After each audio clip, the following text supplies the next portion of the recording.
Hello squirrels and welcome to PPM6 TV. Today what it is a microphone journey. If I start with an Audix OM2 spending less than £100 and make my way up to a Gefell M930 spending over £1,000, what do I get in audio quality? So we're setting aside the question of features and it'll all be done with a voice, but hopefully it will give us an indication. Along the way we're going to make some interesting stopping off points. AKG Blueline, which would be, I suppose, the affordable end of condenser microphones, pencil condenser microphones. We'll have a Neumann KM184, a more expensive pencil cardioid condenser. We'll involve the mighty Shure SM7B, the ubiquitous and also mighty Sennheiser 416, and anything else that I can find lying around, like indeed this 201 behind the Hack and Pop Killer. So without any more ado, let's swap to the Audix OM2 and get underway. We're starting out. We don't have a lot of money to spend. We'll probably be looking at a dynamic mic, although not certainly. But Audix make excellent microphones at a range of prices, and condensers too, but they're probably best known for their dynamics. This is an OM2 and it is comfortably under £100 in the UK, probably less than $100 in the States. And the dynamic mics, maybe their Achilles heel is that they need a lot of gain. I'm using an Audient ID44 and I've got the gain flat out for the Audix. And that's an idea. I was going to read. I won't read long, but you might want to get a little taste of it in a formal setting. This is from Tolkien's Farmer Giles of Ham, and the giant has arrived, and Farmer Giles is arming himself to take it on. Well then, Farmer Giles took down the blunderbuss, and he put in a good charge of powder just in case extreme measures should be required, and into the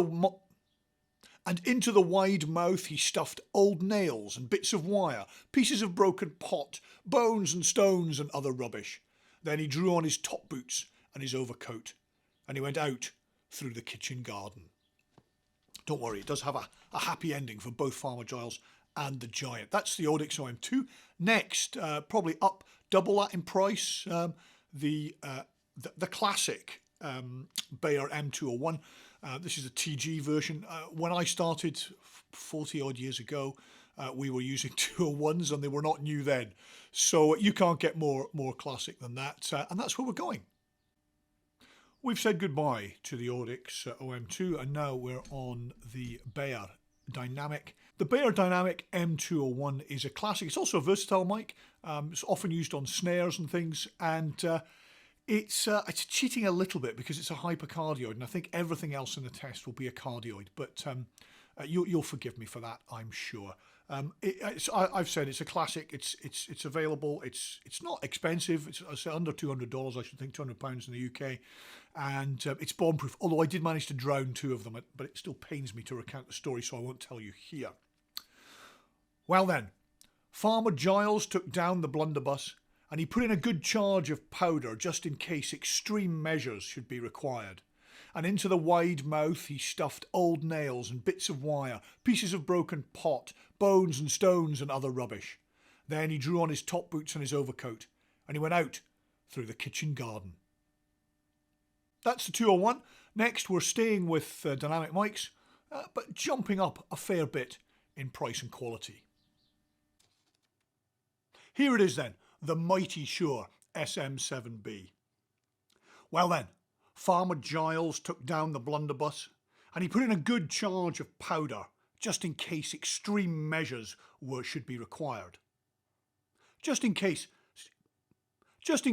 extreme measures should be required.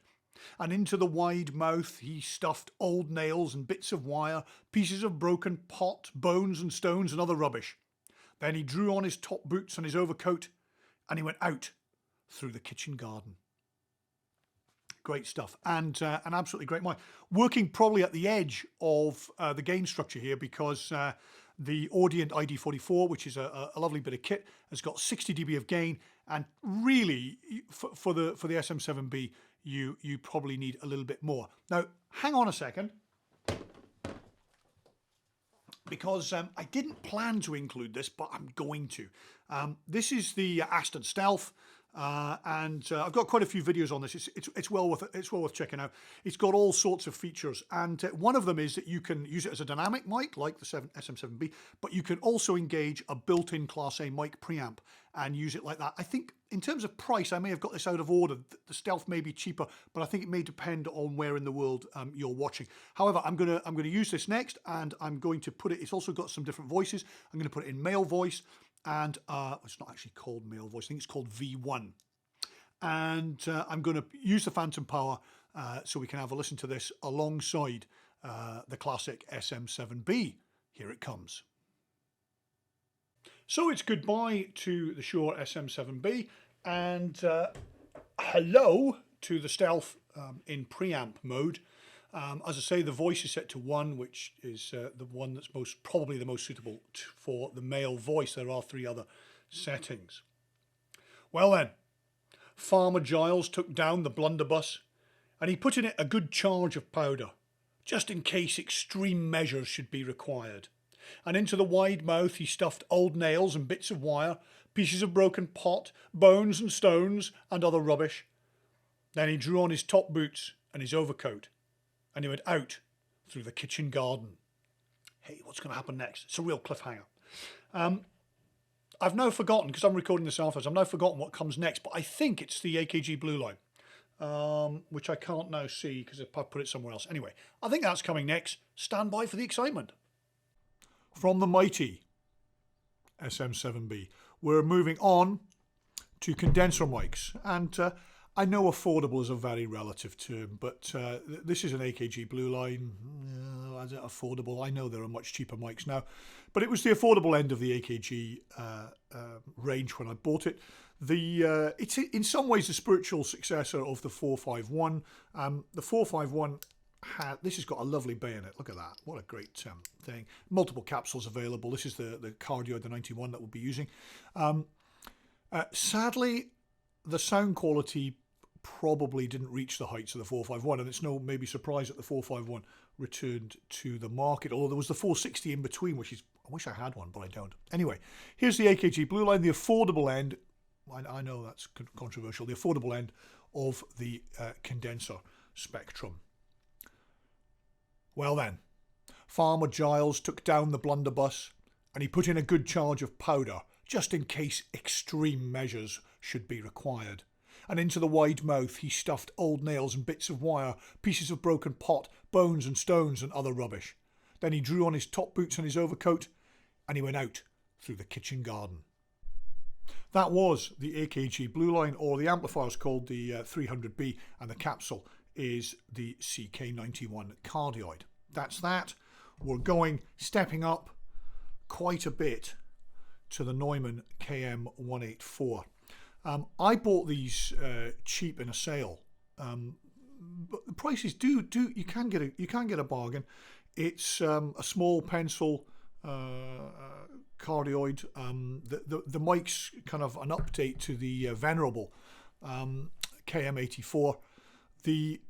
They're well used on instruments and stuff, not used so much on voices close in because they pop like crazy. Hopefully I'm just far enough away and the Harkin Pop Killer will do the job, but I'm gonna wear it if it does.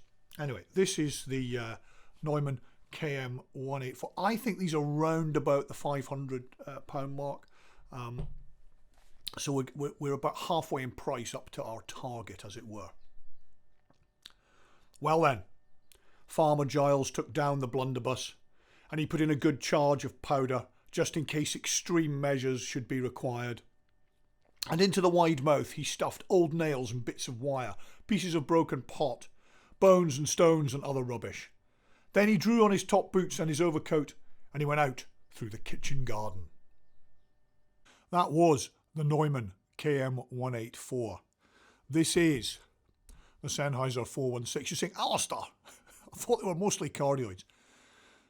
I mean, I've got a 416. It's one of the greatest mics ever made. All microphone reviews should probably include a Sennheiser MKH 416. And actually, it's used, funnily enough, you know, it's a location mic, da-de-da, but it's used a lot in studios, in voiceover and stuff.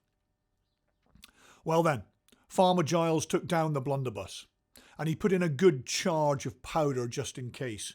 Extreme measures. Well then, Farmer Giles took down the blunderbuss and he put in a good charge of powder just in case extreme measures should be required.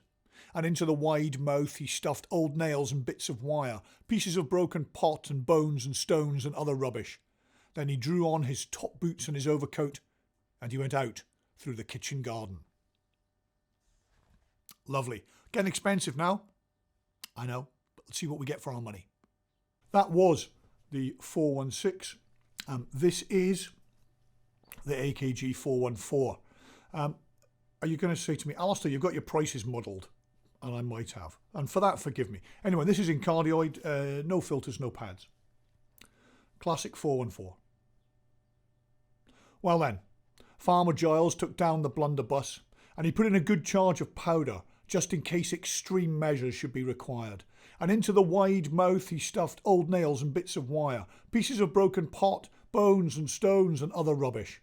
Then he drew on his top boots and his overcoat and he went out through the kitchen garden. That was the AKG 414, and this is the Austrian Audio OC818, spiritual kind of successor to the 414, and we're now creeping up to within spitting distance of $1,000. Are we nearly yet? Are we nearly there yet? Yes, we are. Well then, Farmer Giles took down the blunderbuss and he put in a good charge of powder just in case extreme measures should be required.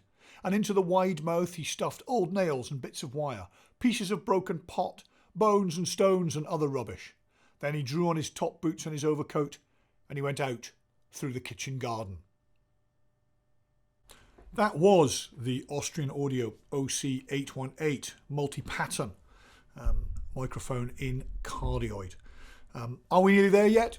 We've arrived. We've come to the Gefell M930, which is just outside the $1,000 or £1,000 range. I say just, maybe, you know. Actually, in the UK from SoundLink, it's probably just under, but probably just over in the States. The M930 is a large diaphragm mic in a very small package, and Gefell have the highest of reputations for sound quality. So it's a fitting place to finish, and because of its size, you can probably get it in places where like a 414 or OC818 might not even fit. It is very discreet for a large diaphragm condenser. Here we go then.